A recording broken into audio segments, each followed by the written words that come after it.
Leon the Jokester is a Christian stand-up comedian who is vision impaired due to an eye disease called retinitis pigmentosa. But he's never let that stop his drive and faith in God to empower him to impact people's lives through comedy.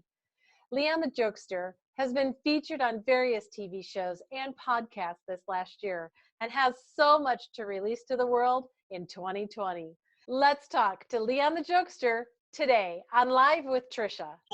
Welcome to Season 2, Laugh Your Past Off. Live with Trisha is an innovative platform that's been recorded before a live online studio audience. As a faith-based award-winning actor, director, author, and entrepreneur, Trisha Harmon inspires, listens, and joins the larger discussion. Get ready to engage for the next 30-ish minutes in innovative and authentic conversation with award-winning and renowned comedians from around the country, offering inspirational perspective and purpose as together we learn how to laugh our past off. Leon, welcome. Thank you so much for joining me today.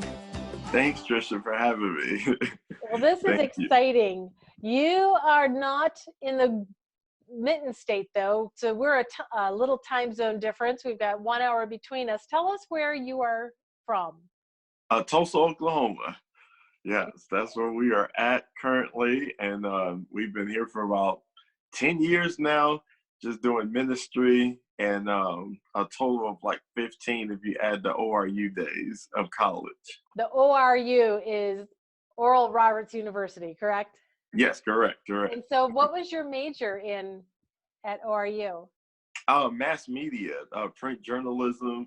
I've always had a love and a passion to write books, so I published like 3 books a few years back, just about my life and ministry and whatnot, and so it's been great. So we're going to talk today and help listeners and viewers understand how you have laughed your past off, because majoring with that kind of a major requires something that God has actually taken away from you to a degree. Tell us a little bit about that. The eye disease that my mom would call a generational curse that has attacked this family, but we're going to fight through it. And so it's called retinitis pigmentosa, like you just said. And basically, my mother is completely blind, my grandmother's completely blind, and my 4 uncles and 4 aunties, they're all completely blind as well with the same eye disease. And so the crazy part about this eye disease, it hits you at like any random time. Like for me, it was 34. I was the age of 34, and I was a case manager for 8 years at the time. And when it happened, I started noticing that I couldn't really like manage the employees like I used to. And I noticed that my vision was starting to become what they call low vision, Trisha. And so I'm completely blind in my right eye, but I can still see out of my left. But 5 years from now, the doctors are saying I'll be completely blind. So it's irreversible. It's not. Is it treatable to slow it down, or educate us a little bit on how that progresses? Well, check this out. There's a cure for it, but guess how much it costs? $800,000. Yes, it's 4 shots in both eyes, and I'll have 20/20 vision. But the problem is I'm missing $800,000 in my bank account. And so people have influenced me to do a GoFundMe account and many other different avenues. But right now, I'm just walking by faith and not by sight, and wherever God leads me to go. Unintended. Oh, what hits me while you're even talking about that is just the idea that there's got to be like grant money, or how kids can go to college, or universities under federal grant money, and it just seems like there's got to be something that makes this accessible to the people who need it. Yeah, well, an $800,000 cure and nobody can tap into it. Well, I'm gonna call the White House and see what they can do. There you go. Oh my word. So this happened while you were an adult, and you were already married, you and your beautiful wife, Sarah. How long have you been married? Oh my goodness, man. We've been married a total of 15 years. So I would say around the 12th or 13th years when we started to see a major transition in my eyesight. You do And not look old enough to be married 15 years and yeah, have that's what that. they say. That's, It must be something in the carrots and bananas I eat all the that's time. right. And the countenance, the glory of God. Yep, yep, Yeah, that's awesome. And the joy of the Lord, because yeah, obviously God has given you a heart yeah. to see through this and to get from this. Let's back up just a second, because I don't want to get too far ahead. I would love to have you share with us what it was like growing up in a home of a blind mother and grandma and uncles, and as a young man knowing that it's genetically passed on. What was it like for you living in that kind of an atmosphere? Well, I think for my mom, she was pregnant with me when at the age of 30. At the age of 16 is when it really hit her the hardest, because she took the driver's she tried to go get her driver's license, right, Trisha? But then she ran off into a ditch, Oh, and she didn't understand what was going on with that situation. So she went immediately to the doctor. They told her when she arrived that, like, yeah, you have a disease called retinized pigmentosa. And so you fast forward life, and here I'm born at the age of when she's 30. And so as I continue to grow up, I always would ask her, Mom, why aren't you driving? All the other moms in the neighborhood are driving and everything. And she's just like, oh, I have this eye disease, and it's a progressive type of thing. Like, the older you get, then the more you continue to lose. So at one time it was just her right eye, then it became both eyes later on. She's 66 now.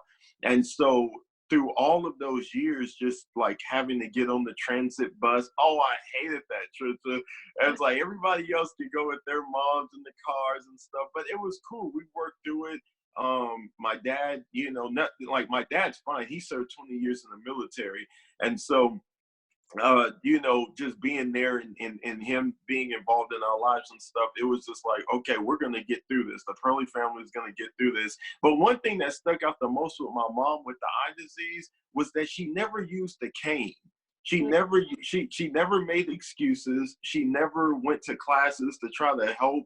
And those things were available in the 90s. And so when it happened to me, I took from that. I was like, well, I'm not going to sit around the house and make excuses and just, live off the government or try to, just like, woe is me with everybody. I just really said, I'm going to get up, I'm going to be a go-getter, and I'm going to just like not let this eye disease keep me back. wow, that is so wonderful. Now, did you grow up in a Christian home? What was Yes, your ma'am. faith like? Yes. Yeah, my mom, we went to church more than Jesus. And so, yeah. So my mom, she like we got on the church bus. In Oklahoma, we call it the lift. The disability bus is the lift, but in California, it's called the dial ride. So you dial that ride, and they will come and pick you up. And my mom, man, you can have one person on with you on the dial ride. And so my mom will always take me, and we would go and hang out and just live life, man. Nothing. My mom never ever made excuses for the eye disease, and she never let her hold her back. She's always on the bus going here and there. In St. Louis, that's where we ended up after the California days. I was just like, man, my mom is such an inspiration. That is. Now, are you an only child? No. My brother's like 11 years older than me, and my sister's 3 years younger than me. Okay. Yeah, so Bless we those all little children, I'll tell you what. They feel the empathy, and yeah, that is so sweet. I can't imagine the degree that you are bringing from your mom's testimony into your own story. So here you are at ORU. What was that like? I mean, you went for journalism and yeah. So the whole ORU experience was interesting because at that time I noticed certain early signs of the disability, but it never made me think that it would be something like at the level it is today. Sarah, at the time we were just dating, and so she would allow me to drive her car. And then she'd be like, hey, man, you about to hit the curve. And I'm like, oh, maybe I just need glasses or something. So I went later on, Trisha, to get checked out. And with the glasses, they told me that it pulls at the retina. And so actually glasses will damage me, damage my eyes more and quicker with this particular eye disease. So the whole experience at ORU was like, I saw early signs, but nothing that scared me to the point of thinking that I had an eye disease. I was just thinking like anyone else, oh, okay, let me go get glasses to rectify the issue. Yeah. And so obviously contacts aren't an Oh, option either. Yeah. No contacts, no glasses. They put me in a machine called the Octopus 9000. And now this is the machine that they put you in Oklahoma City at Dean McGee to Eye Institution, one of the best in the U.S., to first of all prove that you really have the eye disease before the government can help you out and assist you with certain things. And so once they put me in the machine, it's like a 2-hour process, and they can see the black spots laying on my eyes and on the retina. And so it was crazy. But at least my $200,000 student loans got wiped out. There you go. Thank you, Lord. So do you and Sarah have children? Yes. We have a 9-year-old son, Jared Purley, and we love him to death. And how is that now going into this third generation? How is that affecting him as he's getting to the age where he can understand? And yes. Yeah, at first it was very concerning at first, because he would notice, just like Sarah, would notice like, hey, Dad, why do you need help doing this or doing that, or cleaning up the house or driving, and why Mom always driving? Like all of those questions and assumptions and curiosity, like all of that came to the forefront. And so one day we sat him down and we explained to him, the eye disease and what's going to happen. And then after he started seeing me go out and do comedy shows and see me, helping Mom out the best way I could. And then he started to accept it as the norm, which I was just like, okay. And then he's I'm gonna have to sue him one day, Trisha, because he's trying to steal my jokes now. He's like, oh, Dad, watch this. And he'll make up a joke, and there'll be the exact joke he heard me say on stage. And so I'm like, I'm on to you, son. But other than that, man, like Jared's been a trooper. I thank God for him. Anytime we go somewhere, we go to an event, he's always grabbing my hand. He's like, Dad, step. All right, Dad, there's 2 more steps coming. So he's my eyes. God's my eyes, Sarah's my eyes, everybody around me are helping me with their eyesight. And so 2020, baby, 2020. That's awesome. That's what it is. That is so cool. So how did you get, I'm just kind of delving into the emotional side of this, and maybe even the spiritual side, if you want to share. How do you walk through this without fear, without anxiety? Yeah, a guy he asked me this the other day on a podcast. He said, how do you stay away from depression, losing your eyesight? How do you stay away from, facing the trials and tribulations alone? I said, well, that's one thing about God. He said he'll stick closer than a brother, and he'll never leave me nor forsake me. So with that being said, as long as I know that God is on my side, then everything's good to go. Because one thing about depression, that's a spirit. And so if I allow those spirits to come in with the negativity it holds, then I would probably lose the battle. But Philippians 4:13 says, I can do all things through Christ who strengthens me. And the word strengthens is present tense, meaning I can call on the help from the Lord at any given time. So when I'm at home, I'm calling on the Lord for help. When I'm on stage, I'm calling on the Lord for help. Wherever I go, as long as I know that I can call on God at any given time, he's never closed, 24/7, then I'm good to go. And then, of course, God has a great support team around me. My tour manager, Kevin Whitaker in Texas, he helps me. He encourages me, Bible studies every week, praying for me. Then my wife, she's here. My son's there. My friend Matthew, my friend Terrell, all of these individuals have been placed, Trisha, in my life to be able to help me take it to the next level. That is so amazing. I mean, I have all my faculties. I can hear really, really well. I can see very, very well. I mean, I have contacts, but nothing compared to what you are going through. And, you know, my general health is good. My life is good. And yet, should I have that kind of joy that you are expressing right now, I just can't imagine how much better we would be if we just started focusing on everything that we do have and have been blessed with and have access to, like you said, immediately calling on God, who is our help in the very present time of trouble. Yes. What a testimony that is, you know, and I just want to do a little segue here because you're talking about a mindset. Have this mind also in you that is in Christ Jesus, and to not be anxious for anything, but in everything by prayer and supplication with thanksgiving, let your request be made known to the God. And he will give you a peace that passes all understanding. And that's in Philippians 4. But there's an exercise, there's a discipline, there's a decision that we make every time that fear, that thought, that anxiety starts creeping in, like you said. If I let it come in, then it starts taking over and permeating. Yes. But you're not. And I just love that. And for me, at a time and point in my life, I needed to make this very, very practical, very intentional, very recallable. And so I wrote a book, and it's called Sand to Pearls. And it's the acrostic SAND to Pearls. And it teaches you how to navigate through the sabotaging and negative dialogue stuck between your ears.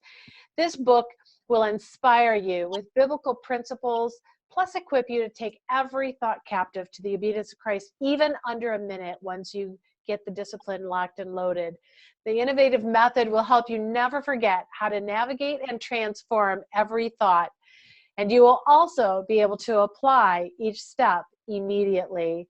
You'll experience freedom, clarity, and renewed mindset, offering you the truth and a new level of sustained joy, love, peace, and success in your life like never before. It's available on Amazon.com.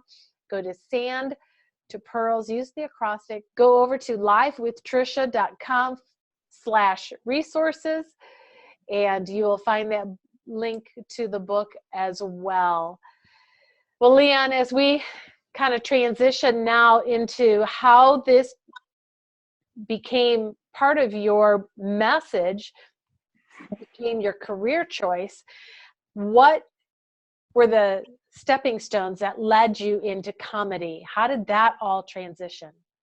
Yeah, good question, Tricia. Like, what happened was, I was a case manager for like 8 years. I was helping other people with disabilities. That's what I did.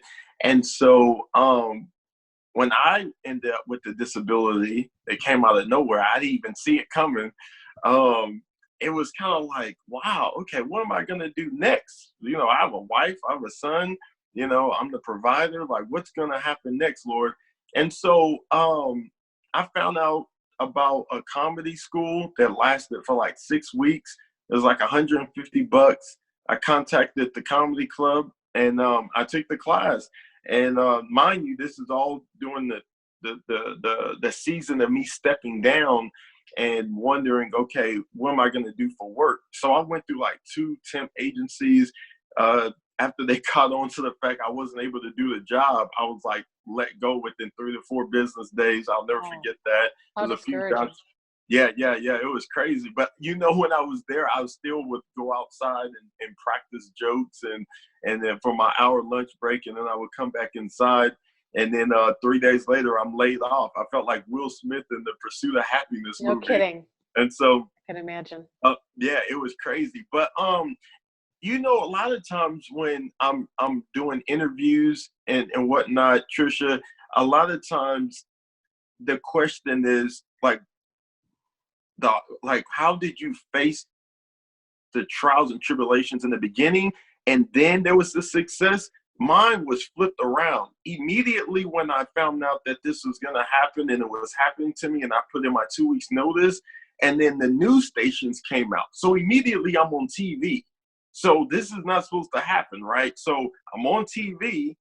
Then the next thing I know, a month later, I'm on stage doing comedy. Then I did such a great job by the grace of God.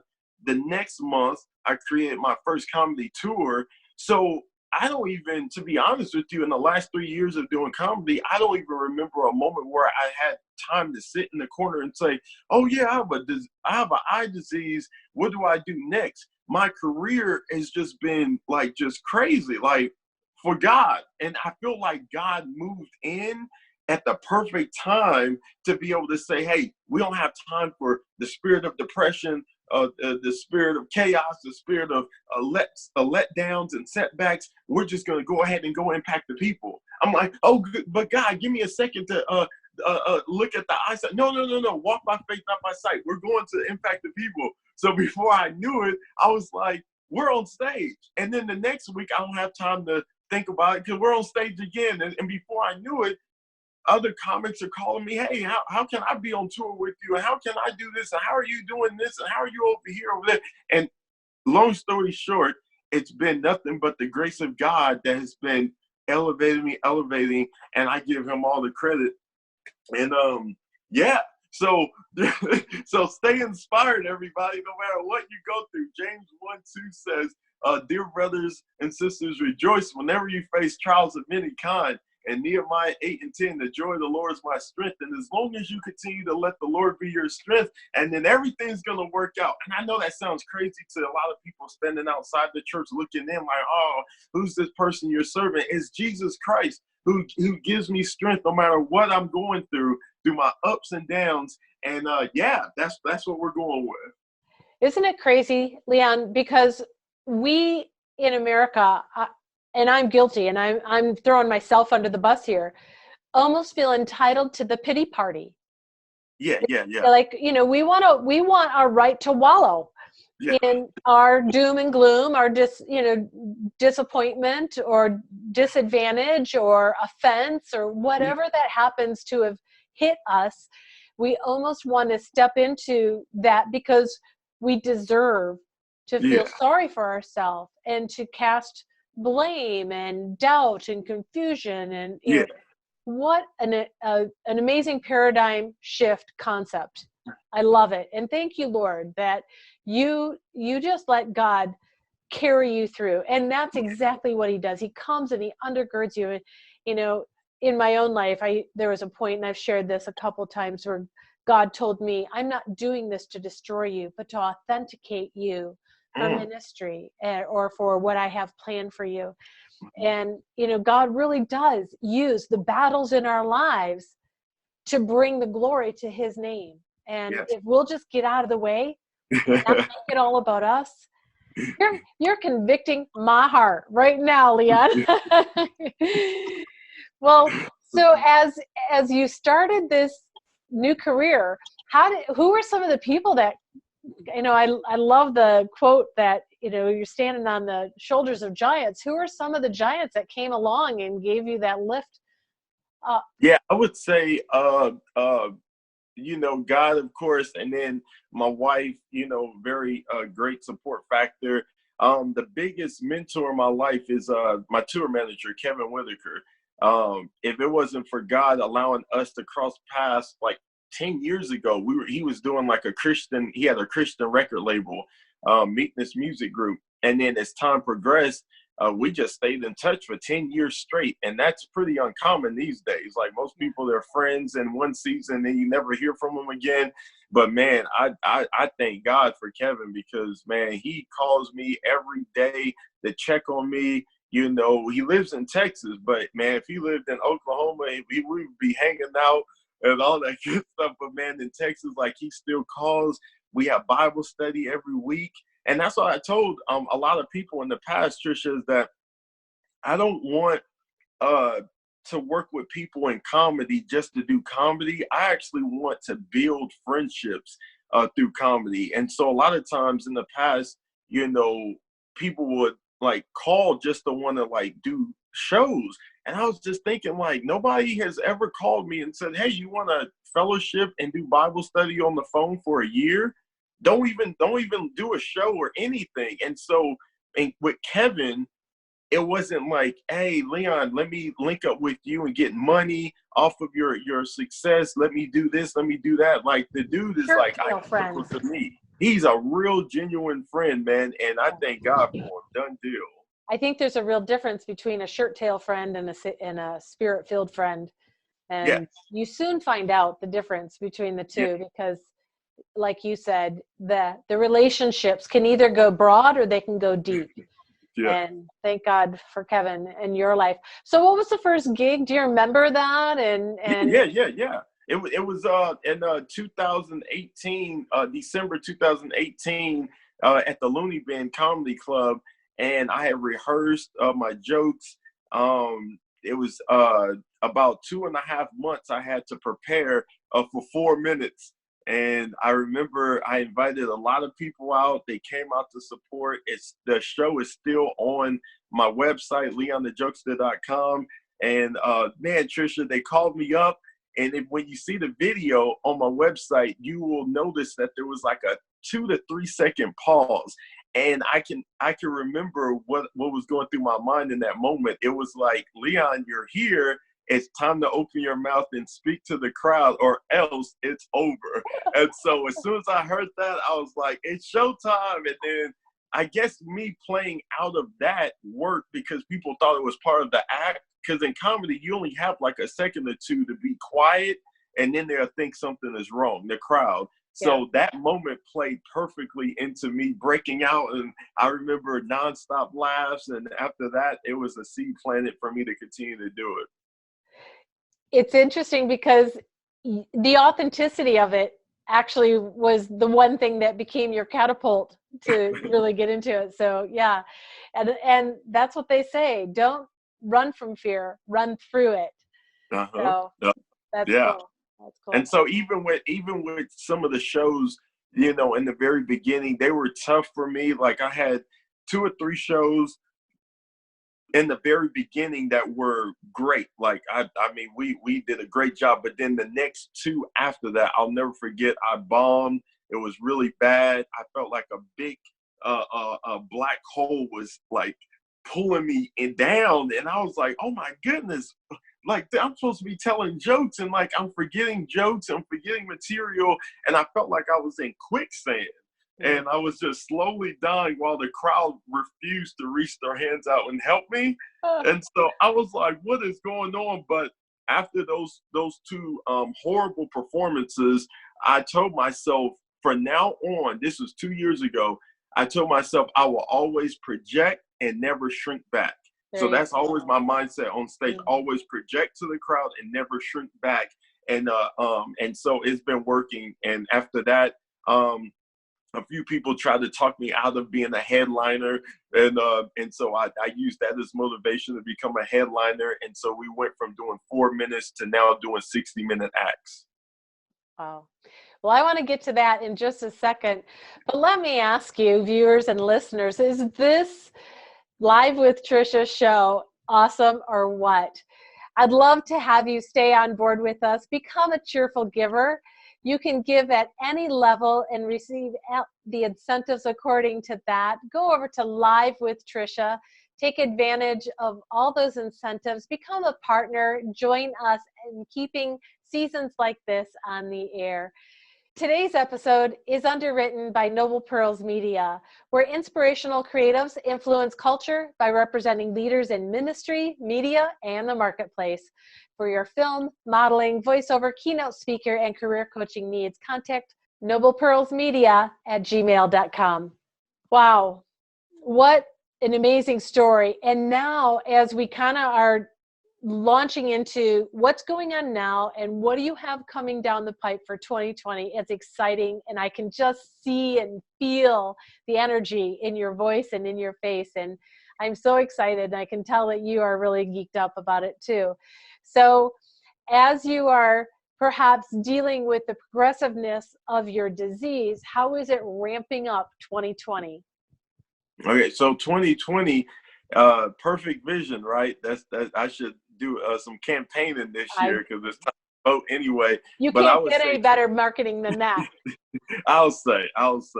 And so I'll say 2020 has definitely been very great to me. Even though we're still early in the year, one of my biggest shows to date was at Asbury Church. And the thing about it is, again, 2 years ago, I was told that I would probably never be able to do a mega church. And so that was the first mega church. And so I knew that God had did that. Just to kind of show everyone that, hey man, like if you trust in the Lord, then doors are open that no man can close. And so we went out, Trisha, we did the show. It was a big success.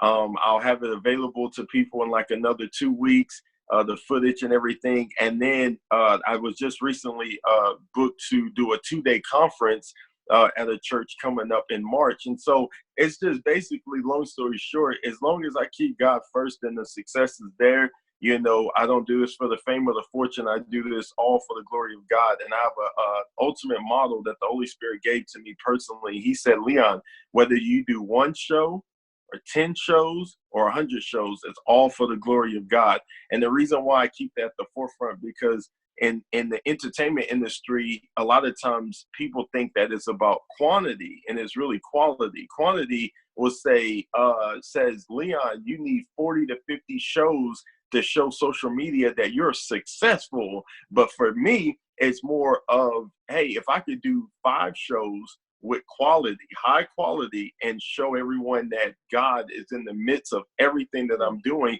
that means more in the Lamb's Book of Life than anything. So while everyone else is focused on, oh my goodness, do you have 80 shows yet? Are you on like these top TV shows or radio stations or whatever? My focus is like, man, what can I do next to be impactful to the crowd that God has placed before me in this platform of comedy? You know what you just said, it's so huge. And here's what I'm hearing you say too, because you're so focused on building relationships and depths of conversations. So that's your soil. Then you've got great seed, great content, and you're planting that content into great soil. And honestly, God is the one who waters and gives the increase. So other people will come along, and your name is taken off like crazy. You are becoming someone who is a role model for Black community, comedy, Christian, and disadvantage. With this disease, I'm thinking, how God just loves taking the little guy and showing his might so strong through him, whether it's Gideon or David or Daniel or Joseph. And here we got Leon the Jokester. And God is just showing himself off through you in such an abundant way. So you keep the great seeds of content, you keep building that soil, and honoring your family. I can't imagine, Sarah and your young Jared, yes, coming up now. Yeah, they still need you too. And sometimes we can put aside the very gift that God gives us to raise or to protect and start pursuing our own ambitions. So I think what you're saying is huge. I so appreciate it. I hope people are hearing that success comes through fruit. Success comes by getting out of the way and letting God take the lead and just going along with him. So, and I'll say this too, Trisha, is that one thing that's always been at the core of my heart is when you look at, and this could be in any line of work that people work in, but I'm gonna just use comedy for an example. Like with comedy, I could go out there and use my free will however I want. I could get on stage and I can say a whole bunch of stuff that really can be hurtful to people, right? And then when I come home, I go to sleep and I don't wake up. And when I open my eyes, I'm standing before God and he's going to review my life. That's not the way I want to leave out. The way I want to leave out is knowing that, man, I just went to an event, whether it's at a church or a comedy club or wherever, a nonprofit organization, and I gave it my all for Christ. And then I came home and I didn't wake up. I'm standing before God and he's giving me a high five because it was job well done, my good and faithful servant. You were there to bless the people, and people have to understand there's power in words. in Matthew chapter 12, verse 30, it says that, don't you know you're going to give an account on judgment day for every empty word that comes out of your mouth, says the Lord. And so when you have those scriptures at the forefront of your heart, your mindset is like, man, I better watch every word that I say when I'm on stage and give glory to God through it all. Especially in a time, in a culture where everything is offensive. Everything can be taken out of context. Even what you say can be used and twisted. And so I can imagine how the enemy, just kind of chomps at the bit to get in there. So viewers and listeners, Leon needs your prayers, obviously, your support and following. So I want to encourage you to go follow him on all of his social media platforms, his website, get a copy of his events. Leon, tell everybody where they can find you. Yes, ma'am. I'm so sorry, Miss Trisha. Why am I doing it again? All my respect is just, okay, Trisha, this is how we gonna do this. Far as for people getting in contact with me, Facebook.com/Leon Purley is the first Facebook. Then, because we're doing it so big for God, we got to get a second, Facebook.com/Leon the Jokester fans. Then Instagram.com/Leon the Jokester. And then last but not least, Twitter.com/Leon the Jokester. So if you can remember Leon the Jokester, and you can find me. And we'll have all of those links at the bottom of the notes in the video as well as the podcast too. So what's on the docket in the next, what are some events that you have coming up? Yes. So we're coming up on the Going Hard for Christ Church. The Gethsemane conference is going to be huge. We have Grammy Award winning Wes Morgan is going to be the headliner. I'm going to come out and do a Christian comedy performance. They invited me back to preach, and I'm going to preach a sermon God gave me called Seeing God While in the Wilderness. Yes, you are. Yes. That's going to be good. Yes. So Matthew chapter 4, verses 1-11, when Jesus was led into the Garden of Gethsemane as well and was tempted by the devil, that's what I wanted to touch in on and then relate it to my life and how the ups and downs, that I face, how I'm an overcomer because of the testimony that God has given me. And even to the point where there's companies that have wanted to pay me $2,000 for 60 minutes. And I turned it down because the number one thing they told me not to do was say Jesus Christ in my comedy act.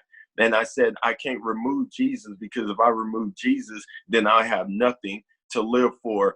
And so they said, well, we appreciate your honesty, Leon the Jokester, but we're going to have to find another comic for this event. I said, absolutely. I totally understand. And can you imagine $2,000 for 60 minutes with something I know how to do? But they wanted me to do what Jesus had to go through. Matthew chapter 4, verse 1-11, Satan says, I'll give you all the kingdoms of this world if you will bow down and worship me. And Jesus refused. He said, no, you bow down to the Lord your God. And I'm doing the same thing. Romans 1:16, for I'm unashamed of the gospel. And so I'm going to continue to push forward no matter what the stakes are in front of me. I don't do this for the fame and the fortune. $2,000 is no pennies for 60 minutes. And so when I shut that down, that's when the Lord said, okay, now he's ready to go into a bigger platform. And that's what he's done. These opportunities have just come back to back. And so I have hundreds of jokes I've been writing for the last 2.5 years.